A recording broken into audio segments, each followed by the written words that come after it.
안녕하세요. 공대 펭귄 히트텍입니다. 오늘은 혁신적인 아이디어와 끊임없는 꿈의 축으로 세상을 바꾼 한 남자의 여정을 탐험할 거예요. 다들 눈치채셨나요? 바로 에론 머스크 얘기인데요. 그의 첫 스타트업부터 트위터 인수까지 앨런 머스크를 우리 시대 가장 흥미로운 인물의 모든 것을 다룹니다.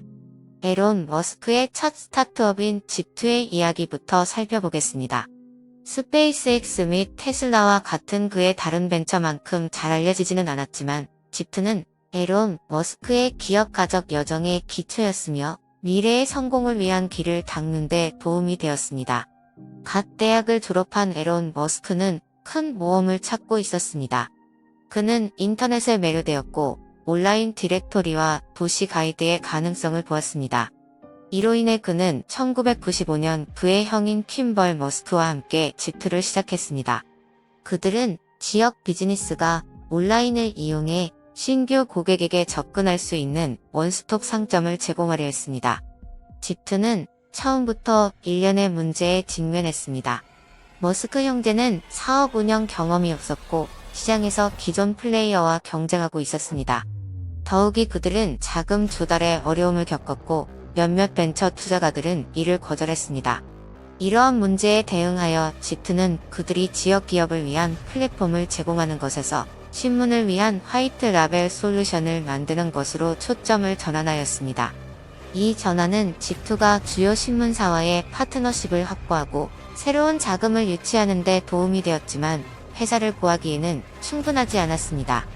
1999년에 집투는 콤팩에 3억 달러 이상에 인수되었습니다. 많은 지불금에도 불구하고 에론 머스크는 회사가 콤팩의 리더십 아래에서 취하고 있는 방향에 만족하지 않았습니다.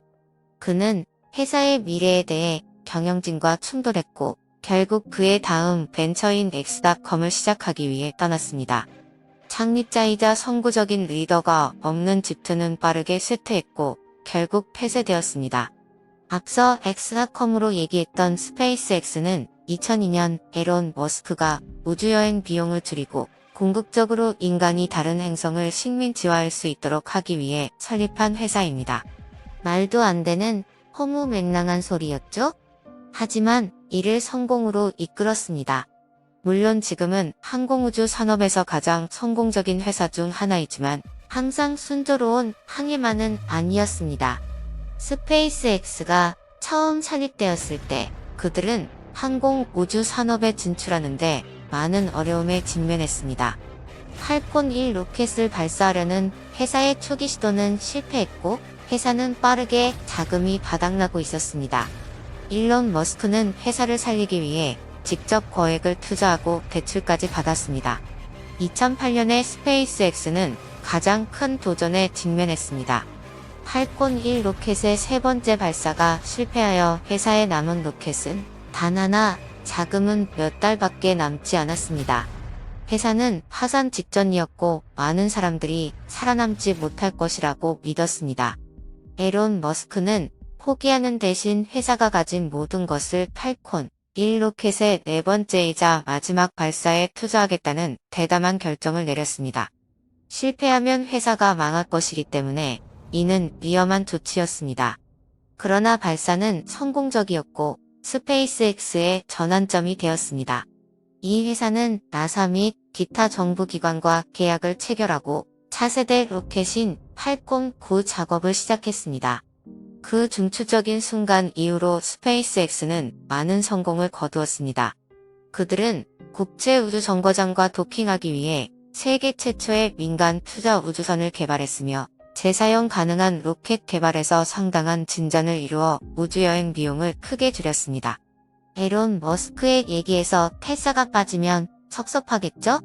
테슬라는 2003년 에론 머스크가 설립한 미국 전기 자동차 및 청정 에너지 회사입니다.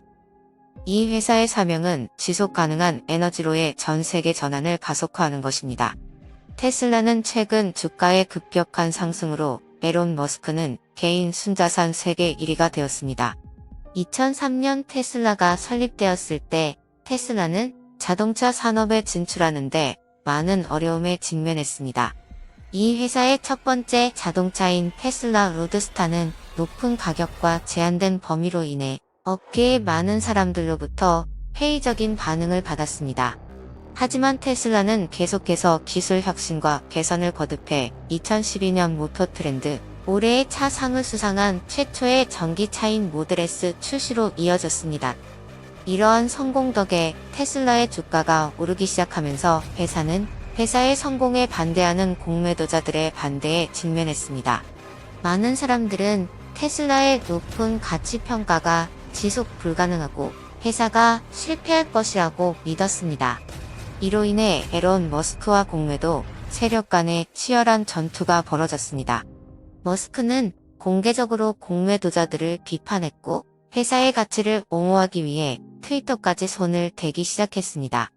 이러한 공매도 세력에도 불구하고 테슬라 주가는 상승세를 이어갔습니다. 결국 이 회사의 시가총액은 포드와 제너럴 모터스를 합친 것보다 많아 세계에서 가장 가치 있는 자동차 회사가 되었고, 이로 인해 많은 투자자와 애널리스트가 회사에 대한 입장을 재평가하게 되었고, 테슬라 주식에 대한 수요가 급증했습니다. 2021년 1월 테슬라의 주가는 사상 최고치를 기록하여 앨런 머스크를 세계 최고의 부자로 만들어 제프 베조스의 순자산을 넘어섰습니다. 이것은 앨런 머스크와 테슬라 모두에게 중요한 이정표였습니다. 전기 자동차 산업에서 회사의 지배력과 지속 가능한 에너지가 세계 경제에서 주요 플레이어가 될 수 있는 잠재력을 알렸기 때문입니다. 최근에는 트위터 인수로 화제가 되기도 했는데요. 해당 내용도 살펴볼게요. 2020년 말 트위터가 구글, 마이크로소프트, 심지어 앨런 머스크의 스페이스X를 포함한 다양한 회사에 인수될 것이라는 소문이 돌기 시작했습니다. 이러한 소문은 기술업계에 충격을 주었고 트위터 사용자와 투자자 모두 플랫폼의 미래에 대해 추측하게 만들었습니다. 소문이 계속 돌면서 여러 대기업이 트위터의 잠재적 구원자로 등장하기 시작했습니다. 구글은 풍부한 자금과 성공적인 인수 이력을 갖춘 선두주자로 여겨졌습니다. 마이크로소프트는 최근 링크드인을 인수하여 소셜미디어 포트폴리오 확장에 대한 관심을 보여 강력한 경쟁자로 간주되었습니다. 그리고 물론 앨런 머스크와 스페이스X가 트위터를 인수할 가능성은 많은 사람들을 새로운 소셜미디어 시대의 가능성에 흥분하게 만들었습니다. 하지만 도널드 트럼프 전 미국 대통령도 트위터 인수에 관심이 있다는 소문이 돌면서 인수설은 흥미롭게 돌아갔는데요. 플랫폼과 파란만장한 관계를 맺던 전 대통령이 인수를 시도하는 아이러니가 인터넷에 고스란히 묻어난 거죠. 밈과 농담이 소셜미디어에 넘쳐났고 많은 사용자는 트럼프가 트위터의 소유자가 되면 뒤따를 혼란을 상상했습니다. 결과적으로 머스크는 큰 금액으로 트위터 인수에 성공했습니다. 하지만 트위터의 주가가 경기 침체와 맞물려 급락하게 되면서 머스크는 큰 손해를 입게 되었고 CEO가 되고 나서도 기행동을 하며 사람들의 시선을 찌푸리게 만들었습니다. 하지만 머스크가 위대한 천재라는 건 누구도 부정하지 못할 사실일 겁니다. 과연 무슨 의도로 트위터를 인수했을지 아니면 단순히 세계 1위 부자가 된 축포를 터뜨리다 무리한 수를 던진 건지 미래는 시간이 대답해 주겠죠? 앨런 머스크는 노력, 결단력, 위험을 감수하려는 의지가 있으면 무엇이든 가능하다는 것을 보여주었습니다. 과학과 기술에 대한 그의 비전과 열정은 새로운 세대의 기업가와 혁신가에게 영감을 주었습니다. 이 영상을 통해 앨런 머스크의 여정을 알고 새로운 영감을 얻었기를 바랍니다. 지금까지 시청해주셔서 감사합니다. 재밌으셨다면 알림 설정, 좋아요, 구독, 댓글 조택 고알 부탁드립니다. 지금까지 공대 펭귄 히트텍이었습니다.